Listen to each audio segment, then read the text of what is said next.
Voltei. Então tá, naquela época não era tudo rápido assim, né? Não tinha avião, essas coisas, né? Não.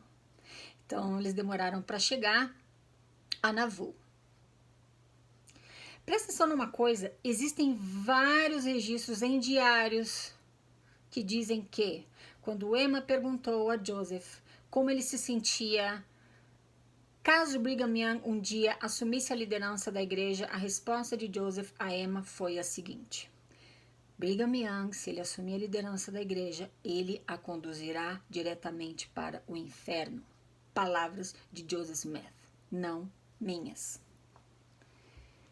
Então tá. Sidney Rigdon chegou um pouco antes, chegou 2 dias antes de Brigham Young a Nauvoo, tá? Porque quando Joseph foi assassinado, começou uma confusão tremenda, uma especulação. Quem vai assumir a presidência? Quem vai assumir o lugar de Joseph? Por quê? Porque agora Hiram estava morto, né? E ele havia ordenado, digamos, né? Dado uma bênção no filho dele, Joseph III, quando tinha 11 anos de idade, dizendo que ele seria o sucessor de Joseph quando ele tivesse idade para ser. Mas agora ele tinha 11 anos de idade. Então, quem iria liderar a igreja até Joseph III ter idade para ser o presidente? Começou uma confusão tremenda, né? Tudo bem. Brigham Young, ele era o presidente do Quórum dos 12.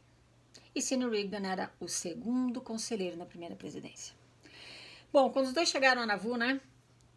Sidney Rigdon chegou um pouco antes e começou já meio que fazer uma campanha para que as pessoas escolhessem ele como novo presidente da igreja. Então ele Brigham Young chegou falando a mesma coisa. Falou, não senhor, mas eu sou presidente do Quórum dos 12. Os 12 apóstolos são chamados por Deus. É claro que eu que tenho que presidir a igreja agora. Tá, tudo bem. E o conselheiro na primeira presidência não é chamado por Deus? Nenhum deles é. Tudo bem. Então os dois conversando, eles chegaram a um acordo. Falou assim, vamos fazer uma reunião com os santos na praça. Era uma praça em que Joseph tinha dado o último discurso dele aos santos antes do assassinato dele, tá? Vamos nos reunir na praça, você discursa, eu discurso e os santos, né, vão escolher então o novo presidente. Vai ser, nós vamos ser como 2 gladiadores verbais. Esta é a expressão que Alex Beam usa no livro, tá? Bora. Então eles estavam lá, se reuniram, né, no dia 8 de agosto de 1844. Mais de um mês depois da morte de Joseph, tá? Então eles colocaram uma plataforma de madeira lá na praça, mais ou menos 5.000 santos estavam reunidos e Sidney Rigdon teria que começar então, né? Teria que discursar primeiro. Acontece que ele subiu na plataforma e o vento estava soprando muito forte. Ele não gostou, né? Aí ele atravessou pelo meio da multidão e foi para trás da multidão e subiu num carroção que tinha lá, parado.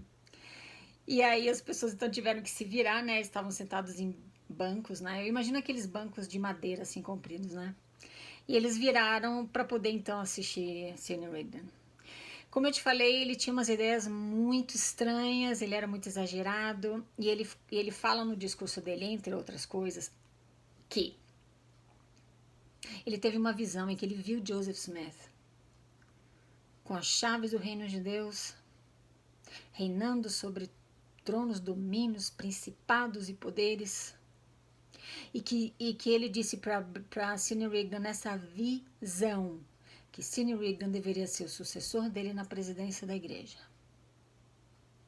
E ele disse mais no discurso dele, Sidney, que ele iria até a Grã-Bretanha, ele ia levar membros da igreja com ele, santos. Eles iam chegar no palácio da rainha Victoria, eles iam exigir parte das riquezas do reino dela e estabelecer um domínio americano na Grã-Bretanha. Caso ela se recusasse a entregar para ele as riquezas, ele ia pegá-la pelo nariz e ia tirá-la do palácio dela. Ele disse mais que ele ia liderar os exércitos de Israel na batalha de Gog e Magog. E ele começou a falar sobre Armagedon também. Essa era a mentalidade de Sidney Rigdon. As pessoas ficaram assim, né? Bom, não sei qual é a reação das pessoas, mas eu teria ficado, né? Quando ele estava... O discurso de Sidney Rigdon durou 1h30. Quando ele estava prestes a pedir para os membros escolherem ele como presidente, Brigham Young interrompeu, subiu na plataforma de madeira do outro lado, né? Que era para Sidney Rigdon estar. Ele subiu lá e falou assim: eu vou fazer um favor aqui para Sidney Rigdon. Ele não precisa perguntar para vocês, não precisa pedir para vocês escolherem ele, porque ele não tem autoridade nenhuma aqui. Eu sou o presidente do Quórum dos 12. Essa criança aqui, Brigham Young falando, tá? Essa criança aqui vai dirigir essa igreja, vai presidir essa igreja. Ele fala então de uma visão que ele também teve com Joseph, onde Joseph dizia que ele deveria ser o sucessor dele na presidência da igreja. Você já notou que todas as fotos de Joseph Smith que você já viu, ele tá sério? Eu nunca vi nenhuma foto dele sorrindo, sabe por quê? Porque uma vez ele foi apanhado por uma turba que, por conta de mais um caso de adultério, mais um escândalo, eles queriam capar ele. Capar. Só que o médico que eles chamaram para capar Joseph, quando o médico chegou lá, ele viu que Joseph Smith, ele falou: não, esse o homem que vocês querem que eu faça isso? Eu não posso, porque eu fiz o parto da mãe dele. Eu estava lá quando ele nasceu, eu não tenho coragem de fazer isso. Então ele desistiu e a turba pegou ácido e enfiou em Joseph goela abaixo para tentar matá-lo. Por conta disso, ele perdeu um dente. Eu não sei de que lado não, tá? Alex B não fala. Mas ele perdeu um dente que era visível quando ele sorria, a falta daquele dente. Quando Brigham Young veio... Por isso que você vê as fotos de Joseph, tudo sério, né? Agora eu entendi. Achei super interessante. Eu tinha que te contar isso. Quando Brigham Young veio de Boston e chegou a Nauvoo, a primeira coisa que ele fez foi procurar um dentista, para o dentista arrancar o dente dele no mesmo lado, arrancar o mesmo dente, né, que Joseph havia perdido, porque ele queria se parecer com Joseph. Por conta da falta daquele dente, quando Joseph falava, ele assobiava um pouco, porque o ar passava, né, naquela lacuna ali, né, entre os dentes. Brigham Young sempre tentou imitar Joseph nos maneirismos, nos trejeitos, na maneira de falar. Ao contrário de Sidney Rigdon, Brigham Young era um homem iletrado. Ele não tinha a cultura que Sidney Rigdon tinha, mas ele tinha um poder de persuasão muito forte. Ele intimidava, ele era assustador. Era mais baixo que Joseph, era ruivo. Joseph tinha um cabelo castanho escuro, tá? Segundo Alex B. Ele era alto, magro, ele tinha o cabelo e os olhos castanhos, né? Que cantaram Emma, infelizmente. Tá tudo bem. Então Brigham Young foi lá e começou a falar e deu o discurso dele. E ele, num determinado momento, ele falou assim: eu conheço o coração de vocês, eu conheço os pensamentos de vocês, eu conheço as necessidades de vocês. Vocês querem que eu diga do que vocês precisam? Acontece que 1/3 daquela multidão eram santos vindos da Europa, que Brigham Young havia recrutado em uma missão em 1840. Ele havia tirado aquelas pessoas de uma pobreza tremenda, porque a Europa estava passando por sérias dificuldades financeiras, e ele fez promessas e conseguiu recrutar e trazê-los para se unir aos santos. Então ele conhecia eles, né? Ele realmente conhecia os pensamentos, né? Pelo menos os anseios deles, com certeza eles conheciam. Bom, o discurso dele foi de um poder de persuasão tão grande que,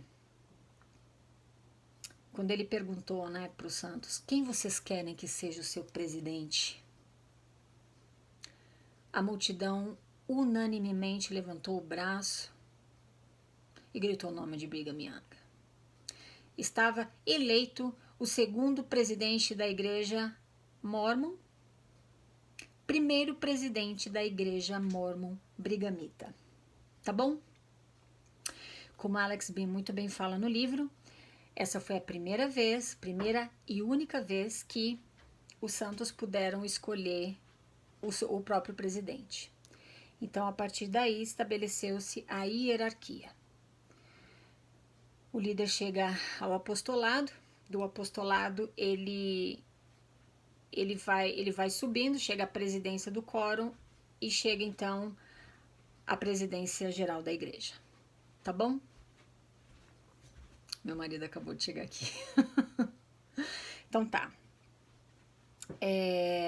Agora você entende por que existe essa hierarquia? Foi assim. Sabe o que eu estava pensando outro dia? Eu, você e todos os seres humanos, a gente está vivendo um dia de cada vez. Nós estamos enfrentando as nossas lutas, as nossas batalhas, né?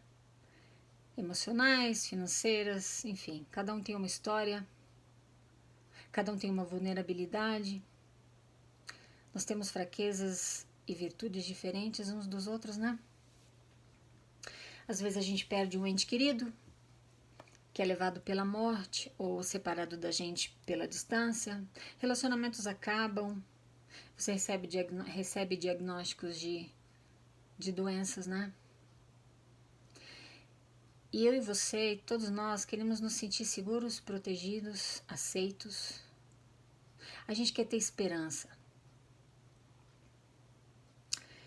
Então, o que eu já falei várias vezes, eu vou falar de novo.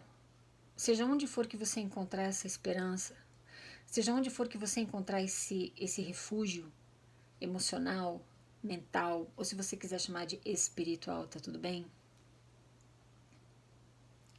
Tá valendo.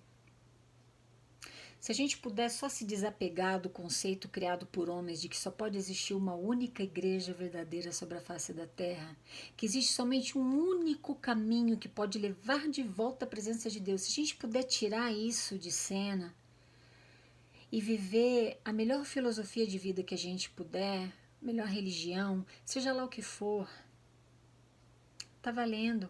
Muita dor vai ser evitada, muita tristeza vai ser evitada. Eu não posso controlar e eu não posso me responsabilizar por quem assiste as coisas que eu estou dizendo aqui. Mas eu repito o que eu já falei anteriormente. Eu estou sendo só uma mensageira da verdade. Não é uma verdade que veio do céu, uma verdade que veio numa visão, que veio num sonho, que tudo é isso, que isso é tudo que a igreja Mormon tem para te oferecer. É tudo coisa que veio do céu, né? E que a ciência prova ser tudo uma grande fraude. Eu estou trazendo a verdade para você como ela aconteceu, né? Tá bom? Então, se você tá feliz na igreja, de novo, não me assiste. Não fala de mim para ninguém, não. Não fala do canal para ninguém, porque se você tem amigos que estão felizes na igreja, deixa eles lá. O elefante, o escritor e o mormonismo. Essa é a única sequência de vídeos que eu gostaria muito que você assistisse, que estão aqui no canal, né?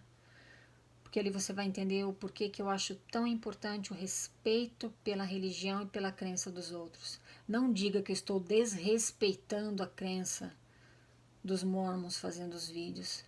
Eu estou desrespeitando a máscara que eles criaram e que eles usam para se aproveitar da tua boa fé. Mas você tem duas opções em relação à igreja. Ou você sai dela pelas coisas erradas que ela tem, pelas mentiras que ela criou, ou você fica nela pelas coisas que ela tem de bom, porque as duas opções são verdadeiras e estão valendo.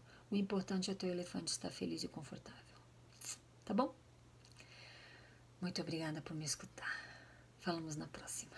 Tchau, tchau.